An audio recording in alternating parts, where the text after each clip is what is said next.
Байцгаана уу. За ингээд та бүхэндээ энэ өдрийн мэндийг хүргэе. Dream on Korea мэдчилж байна. За өнөөдрийнхээ бичлэгээр дамжуулаад би та бүхэндээ топик ямар тестүүд ирдэг талаар тайлбарлах гэж байна. За топик маань Солонгос хэлний төвшин тогтоох шалгалт гэж байгаа тийм ээ.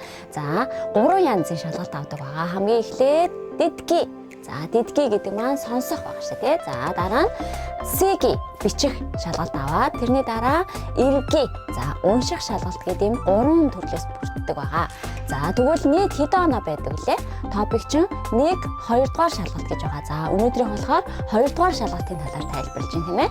За топик 2 нь топик 3 дугаар шат, 4 дугаар шат, 5 дугаар шат, 6 дугаар шат гэдэг дундаа хуваагдсан байгаа. За тэгээд авсан онооноосоо шалтгаалаад 3, 4, 5, 6 дугаар шат авдаг байгаа. За тэгвэл оноо маань нийт 300 онооноос 120 оноо авсан тохиолдолд 3 дугаар шатыг авдаг байгаа. За тэгвэл тэр онооноос 150 оноо авсан тохиолдолд 4 дугаар шат. За 190 онооноос дээш авах юм бол 5 дугаар шат. За хамгийн дээдлийн түвшин 6 дугаар шат маань 230 онооноос дээш авч иж 6 дугаар шатыг авдаг байгаа. За тэгвэл дидги маань нийт 50 асуулттай байгаа шүү дээ тийм ээ. За тэгвэл 50 асуултаас эхний 25 асуултыг хийчих юм бол топик одоо 4 авах боломжтой гэсэн үг шүү дээ тийм ээ.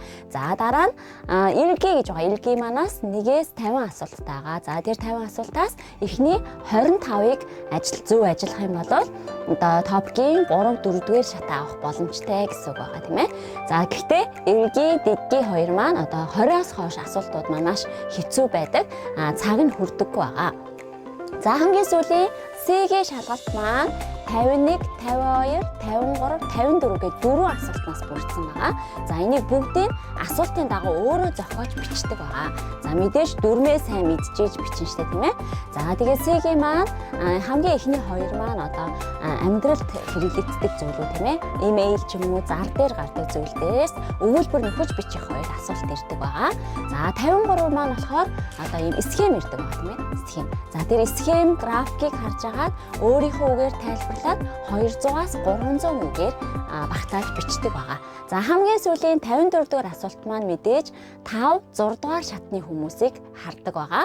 За энэ маань зохион бичлэг бичнэ гэсэн үг байгаа тийм ээ. Тодорхой хэмжээний нэг сэдв өгөөд тэр сэдвийн дагуу 500-аас 600 үгэнд багтаагаад зохион бичлэг бичдэг байгаа. За сигийн маань маш хэцүү байгаа. Гэвч яг сигэндээ сайн бэлдээд дүрм тодорхой хэмжээгээр нэг хэдхэн дүрм мэдх юм бол сигээ бичиж чаддаг болдог байгаа. За ингээд та бүхэнд өнөөдөр топикийн одоо ямар шалгалт авдаг талаар тайлбарж өглөө. За хооштой ингээд топикийн одоо шалгалтанд хэрхэн яаж бэлдэх талаар би та бүхэндээ бичлэг бэлдэж оруулах болно. За ингээд дараагийн бичлэгээр дахин уулзцгаая. Subscribe, like дарахаа мартваа. Баяртай.